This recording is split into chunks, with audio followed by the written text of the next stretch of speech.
اللہ وحدہ والصلاة والسلام علی من لا نبی بعد اما بعد فاعوذ باللہ السمیع العلیم من الشیطان الرجیم بسم اللہ الرحمن الرحیم قال اللہ عز وجل وما آتاکم الرسول فخذوه وما نہاکم عنہ فانتہوا۔ محترم سامعین، آپ حضرات کے سامنے اللہ رب العالمین کی مقدس کتاب قرآن مجید کی سورۃ الحشر سے آیت نمبر 7 کا نصف یعنی آدھا حصہ وہ تلاوت کی گئی ہے۔ اللہ رب العالمین نے جو آیت پڑھی گئی ہے آپ کے سامنے، اس آیت کریمہ کے ذریعے سے مسلمان اور مومن کو، مسلمانوں اور مومنوں کو سنت رسول صلی اللہ علیہ وسلم، اللہ کے نبی صلی اللہ علیہ وسلم کی سنت اور نبی صلی اللہ علیہ وسلم کی حدیث سے سختی کے ساتھ چمٹ جانے اور سنت رسول صلی اللہ علیہ وسلم ہی کے اوپر اکتفا کرنے کی بڑی زبردست تاکیدی حکم اور اللہ تبارک و تعالیٰ کا ایک تاکیدی پیغام امت مسلمہ کے نام ہے۔ اس جو آیت پڑھی گئی ہے اس کے اندر دیکھیے دو چیز ہم بول دیے ہیں اپنی گفتگو کے اندر۔ پہلی چیز کہ رسول اللہ صلی اللہ علیہ وسلم ہی کی سنت سے چمٹنا اور رسول اللہ صلی اللہ علیہ وسلم ہی کی سنت پر اکتفا کرنا، اپنے لیے کافی جاننا، اپنی معمولات زندگی اور زندگی گزارنے اور دنیاوی اور اخروی کامیابی کے لیے رسول اللہ صلی اللہ علیہ وسلم ہی کی سنت کو اپنے لیے کافی جاننا، اللہ رب العالمین نے کافی جاننے کو اس آیت کریمہ کے اندر حکم دیا ہے اور یہ اللہ کا پیغام ہے۔ آئیے پہلے ترجمہ سماعت فرما لیں، پھر بات انشاءاللہ تعالیٰ آگے بڑھائی جائے گی۔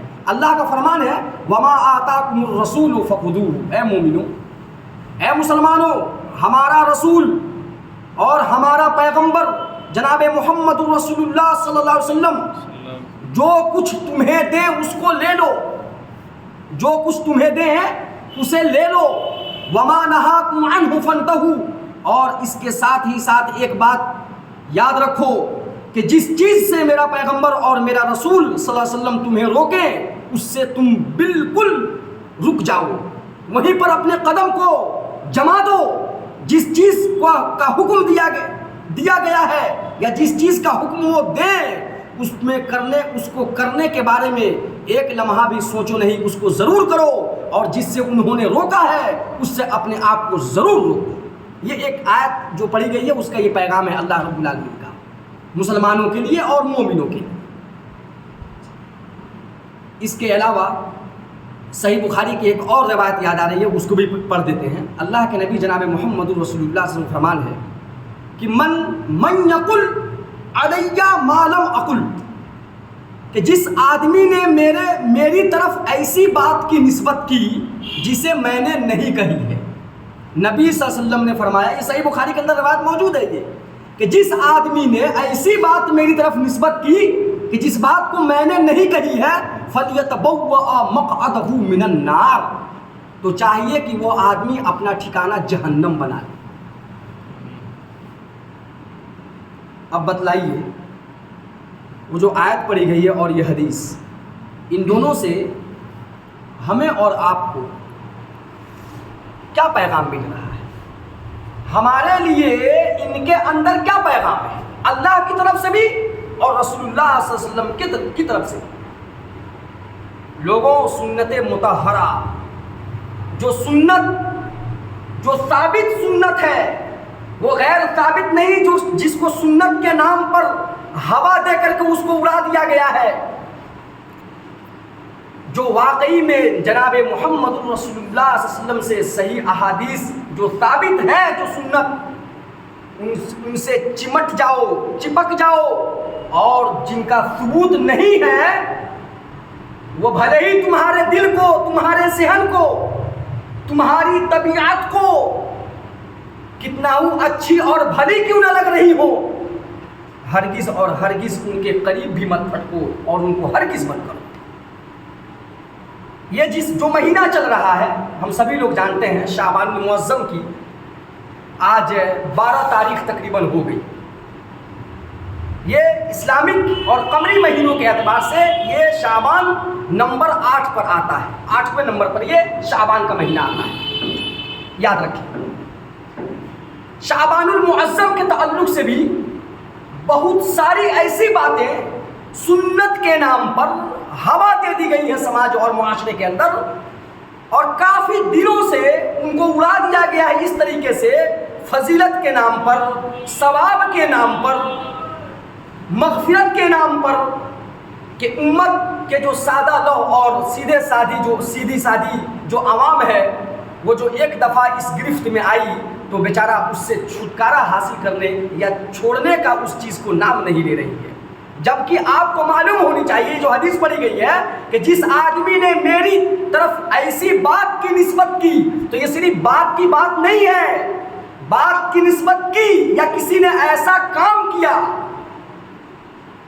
جو میری سنت سے ثابت نہیں ہے یا جس کام کو کرنے کا حکم میں نے نہیں دیا ہے، تو گویا کہ وہ آدمی اپنا ٹھکانہ جہنم بنا لے. اب بتلائیے امت مسلمہ کے لیے کتنی بڑی ذمہ داری بنتی ہے کہ وہ جس بھی عمل کو انجام دے اسے چاہیے کہ وہ ایک دفعہ ضرور بھی ضرور بغیر جانچے پرکھے ہرگز وہ عمل کو انجام نہ دے.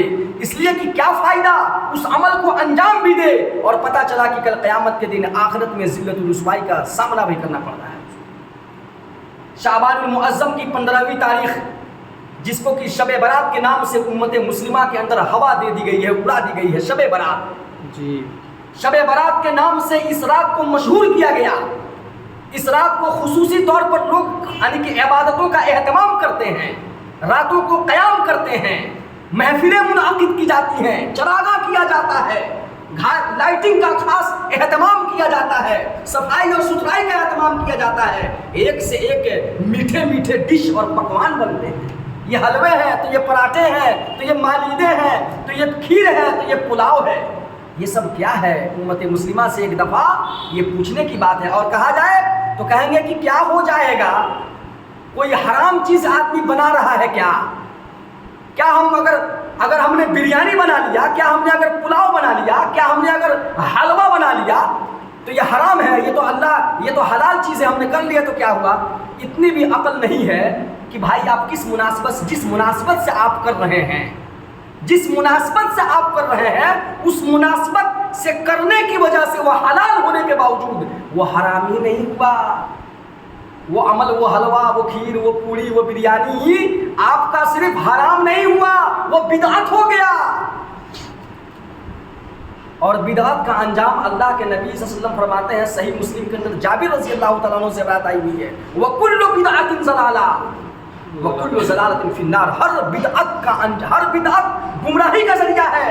اب بتلائیے اگر ایک ہی اسی چیز سے لے لیجئے کہ کوئی ایسا عمل جو اگر بدعت ہے، اگر وہ گمراہی کا سبب بن رہا ہے تو ہمارے اور آپ کے لیے، ایک مومن کے لیے اس سے زیادہ نقصان اور گھاٹے کی بات کیا ہو سکتی ہے؟ تو یہ سب چیزیں جن کا تذکرہ کیا گیا ہے شب برات کی یعنی کہ شعبان المعظم کی 15ویں رات کا، نہ تو حدیث کے اندر کہیں بھی صحیح حدیث سے نہ تو خصوصی طور پر کسی عبادت کے کرنے کا ذکر ہے، نہ ہی خصوصی طور پر قیام کرنے کا ذکر ہے، نہ ہی قبرستان نہ تو رات میں جانے کا ہے، نہ تو دن میں لوگ جاتے ہیں دن میں جانے کا ہے. یہ سب چیزیں بدعات میں آئیں گی، نہ کسی قسم کا. اگر آپ خاص اسی دن اگر کوئی چیز بنا رہے ہیں، پکا رہے ہیں، تو آپ کا وہ ایک دانہ یاد رکھیے گا وہ بدعت کے زمرے میں آئے گا. اور کل قیامت کے دن رب العالمین آپ سے پوچھ سکتا ہے کہ تم نے کس موقع پر اس کو تیار کیا تھا؟ بتلاؤ کس موقع پر؟ وہ موقع کیا تھا؟ تم دوسرے دن کیوں نہیں بنائی؟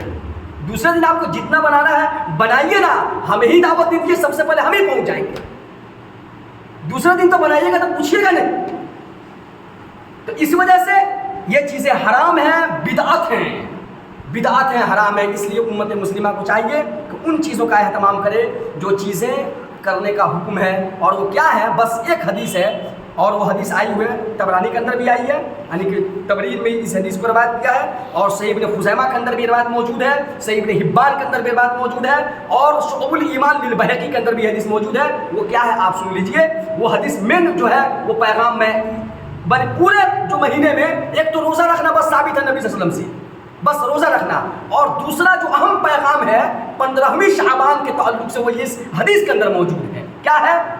یطلع اللہ تبارک و تعالی فی لیلۃ النصف من شعبان، اللہ رب العالمین شعبان کی 15ویں رات کو الی خلقہ، اب مخلوق کی طرف بنظر رحم یعنی نظر رحمت فرماتا ہے، نظر رحمت فرماتا ہے، فیغفر، تو معاف کر دیتا ہے، الا لمشرک او مشاہن، تو تمام مخلوقات کو معاف کر دیتا ہے سوائے مشرک کے اور کینہ پرور کے۔ اگر یہ دو صفات کسی کے اندر موجود ہیں تو چاہیے کہ وہ جتنا جلد ہو اپنے اندر سے ان صفات کو ختم کر دے، اگر یہ موجود ہے تو پھر وہ اس فضیلت میں نہیں شامل ہوگا۔ لیکن یاد رکھ لیجئے گا، اس فضیلت کا ثابت ہونا کہ 15ویں شعبان کی رات میں چلیے، یہ فضیلت تو ثابت ہو رہی ہے، فضیلت کا ثابت ہونا الگ بات ہے، لیکن اس میں کہیں پر یہ موجود نہیں ہے کہ جب یہ فضیلت جب اس رات کی یہ ہے تو اس کے اندر نبی صلی اللہ علیہ وسلم نے کسی طرح کا کوئی عبادت کا اہتمام کیا، نہیں ہے۔ تو ہے ہم کو جس چیز کا پیغام دیا گیا ہے کہ ہم اپنی زندگی میں شرک نہ کریں، اگر شرک موجود ہو تو شرک سے توبہ کرے، اور اگر کینہ، اگر کپٹ، اور اگر اپنے بھائی سے ذاتی دشمنی اگر کسی سے ہو تو بھائی جا کر کے اس سے صلح سپاٹی کرا لے۔ بغض و حسد، کینہ کپٹ اگر کوئی رکھ رہا ہے تو ایسے شخص کی بھی اللہ رب العالمین معافی نہیں کرتے ہیں۔ کیا ہوتا ہے؟ وہ تو ہر جمعرات اور سوموار کا معاملہ اللہ تعالیٰ کہتا ہے، انزلوا ہذین، چھوڑ دو ان دونوں کو حتی یصطلحا، یہاں تک کہ آپس میں دونوں صلح کر لے۔ یہ تو یہ جو فضیلت ہے نا، اور یہ شرط اللہ تعالیٰ کیا کہتا ہے؟ ہر جمعرات اور ہر سوموار کو یہ فضیلت حاصل ہے، ہر جمعرات اور ہر سوموار کو۔ اس لیے اگر ایک حدیث سے اگر فضیلت بھی ثابت ہو رہی ہے تو اس کے اندر اسپیشل طور پر یا اسپیشلی کسی بھی عبادت کا کوئی ثبوت حدیث کے اندر موجود نہیں ہے۔ اس لیے ہمیں اور آپ کو چاہیے کہ انہیں اعمال کو انجام دیں جس کا ثبوت ہے۔ اللہ تعالیٰ ہمیں اور آپ کو اور امت مسلمہ کو بدعات و خرافات سے بچتے ہوئے جو سنت صحیحہ اور ثابتہ ہیں ان پر عمل کی توفیق عطا فرمائے۔